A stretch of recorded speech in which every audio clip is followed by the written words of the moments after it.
नमस्कार दोस्तों। आज हम दुनिया के सबसे बड़े और गंभीर मुद्दों में से एक रूस यूक्रेन युद्ध पर बात करने वाले हैं।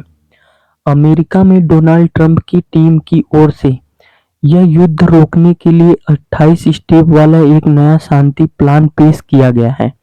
यह प्लान पूरी दुनिया में चर्चा का विषय बन चुका है, क्योंकि इसका असर केवल रूस यूक्रेन पर नहीं बल्कि पूरे यूरोप और नाटो देश के वैश्विक संतुलन पर भी पड़ रहा है। चलिए इसे बेहद आसान और सरल भाषा में समझते हैं।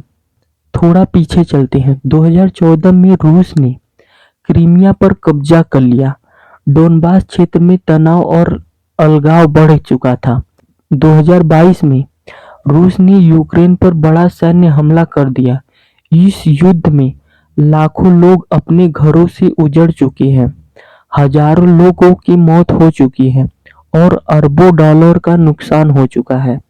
नाटो, यूरोप संघ और अमेरिका लगातार यूक्रेन को मदद देते रहे हैं, लेकिन युद्ध रुकने का कोई संकेत नहीं मिला।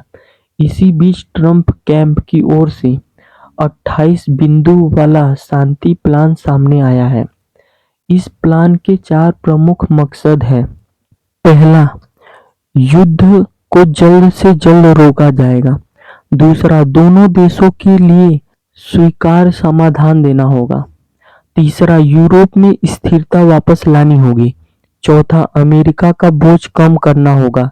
लेकिन इस प्लान की कुछ शर्तें यूक्रेन के लिए बिल्कुल अस्वीकार्य है। 28 बिंदुओं वाले प्लान के मुख्य हिस्से में ऑफिशियल दस्तावेज जनता के लिए जारी नहीं हुआ है, लेकिन मीडिया लीक और राजनीतिक सूत्रों के आधार पर मुख्य बिंदु ये है कि पहला, तुरंत युद्ध विराम सीज़फायर होना चाहिए। दोनों सेनाएं फायरिंग बंद करेंगी। नागरिक इलाकों पर हमला पूरी तरह रुकेगा। अंतर्राष्ट्रीय टीम निगरानी करेगी। दूसरा, कुछ इलाके रूस के पास रह सकते हैं। इसको फ्रोजन कॉन्फ्लिक्ट मॉडल कहा गया है, यानी युद्ध रुकेगा लेकिन विवादित क्षेत्र वैसा ही रहेगा। तीसरा, यूक्रेन नाटो में शामिल नहीं होगा। यूक्रेन को हमेशा के लिए नाटो सदस्य छोड़नी होगी। चौथा, सुरक्षा गारंटी। नाटो नहीं, लेकिन अमेरिका, फ्रांस, जर्मनी और ब्रिटेन यूक्रेन को सुरक्षा व सहायता देंगे। पांचवा, कब्जे वाले इलाकों में वोटिंग होगी, ये पता करने के लिए कि लोग किस देश में रहना चाहते हैं। यूक्रेन इसे अनुचित कह रहा है। छठवां, बफर जोन बनाना। सीमा के दोनों ओर 20 से 30 किलोमीटर का इलाका हथियारों से खाली रहेगा। सातवां, कैदियों की अदला बदली होगी। वार प्रिजनर का तुरंत आदान प्रदान होगा। आठवां, यूक्रेन के लिए बड़ा रिकंस्ट्रक्टर फंड। अमेरिका, यूरोप और खाड़ी देश मिलकर 300 अरब डॉलर से ज्यादा की मदद देंगे। नौवां, रूस पर लगे कुछ प्रतिबंध हटाए जा सकते हैं अगर रूस नियम मानता है तब। 10वां, ह्यूमैनिटेरियन कॉरिडोर, लोगों तक भोजन, दवाइयां और दूसरी मदद सुरक्षित तरीके से पहुंचा सके। इसके अलावा भी सैन्य, आर्थिक, राजनीतिक मुद्दों को मिलाकर कुल 28 बिंदु बनाए गए हैं। यूक्रेन ने इस प्लान पर तीखा प्रतिक्रिया दी है। पहला, जमीन छोड़ना मंजूर नहीं है। यूक्रेन का कहना है कि हम 1 इंच जमीन का हिस्सा नहीं दे सकते। दूसरा, नाटो सदस्य छोड़ना असंभव है। जेलेंस्की बार बार कह चुके हैं कि नाटो हमारी सुरक्षा की रीढ़ है।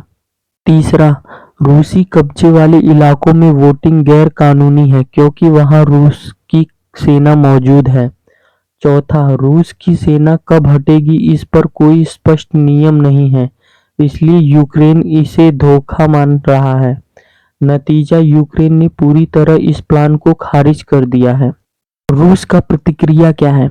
रूस ने कहा है कि यह 28 बिंदु पर विचार करने लायक है। यूक्रेन नाटो में नहीं जाएगा। कुछ इलाके रूस के पास रह सकते हैं। सैंक्शंस कम हो सकते हैं। खर्चा घटेगा। घरेलू लोकप्रियता बढ़ेगी। लेकिन रूस की अपनी भी शर्तें भी हैं। डोनबास पर पूरी नियंत्रण होगी। यूक्रेन का आंशिक निरस्त्रीकरण होगा। क्रीमिया पर कोई चर्चा नहीं होगी। इसलिए रूस खुश तो नहीं, लेकिन बातचीत जारी रखने के पक्ष में है। अगर यह प्लान मान लिया जाता है तो यूरोप की सुरक्षा को खतरा। पूर्वी यूरोप देश घबराएंगे। पोलैंड, लिथुआनिया, एस्टोनिया, फिनलैंड, क्योंकि नाटो कमजोर दिखाई देगा। दूसरा, अमेरिका रूस संबंध नरम हो सकते हैं, तनाव थोड़ा कम हो सकता है। तीसरा, चीन को भी फायदा होगा। रूस मजबूत हो रहेगा, अमेरिका पर ध्यान यूरोप में फंसा रहेगा, व्यापार स्थिरता होगी। चौथा, तेल और अनाज की कीमतें कम हो सकती हैं। युद्ध जो संकट बना रहा है वो धीरे धीरे खत्म होगा। विशेषज्ञों का मानना है कि इससे युद्ध रुक सकता है, जानें बचेंगी और यूरोप की अर्थव्यवस्था संभलेंगी। वैश्विक महंगाई कम हो सकती है और नकारात्मक बातें क्या हो सकती हैं? यूक्रेन पर दबाव बढ़ेगा, रूस को फायदा मिलेगा, भविष्य में फिर युद्ध छिड़ सकता है, नाटो की ताकत पर सवाल उठेंगे, जबरदस्ती करो और जीत जाओ जैसे संदेश जाएगा। विशेषज्ञों का निष्कर्ष यह है कि प्लान राजनीतिक से प्रेरित है, रणनीति से नहीं। आने वाले समय में कुछ संभावनाएं हैं। पहला, यूक्रेन का इनकार प्लस युद्ध जारी रहेगा, यह सबसे संभावित स्थिति है। दूसरा, बातचीत का एक नया दौर शुरू हो सकता है। यूएन, तुर्की, कतर या फ्रांस मध्यस्थता बन सकते हैं। तीसरा, प्लान में बदलाव किए जा सकते हैं ताकि यूक्रेन के लिए थोड़ा स्वीकार्य बने। चौथा, रूस कुछ समय के लिए हमला धीमा कर सकता है। पांचवा, राजनीतिक दबाव बढ़ सकता है क्योंकि यूरोप और अमेरिका में चुनाव नजदीक हैं। दोस्तों, रूस यूक्रेन युद्ध आज दुनिया की सबसे बड़ी जियोपॉलिटिक्स चुनौती है।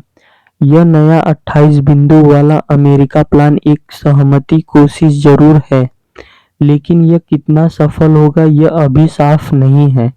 हम सब यही आशा करते हैं कि युद्ध रुके, जाने बचे और यूरोप में शांति लौटे। तो वीडियो पसंद आई हो तो लाइक, शेयर, कमेंट जरूर करें। धन्यवाद।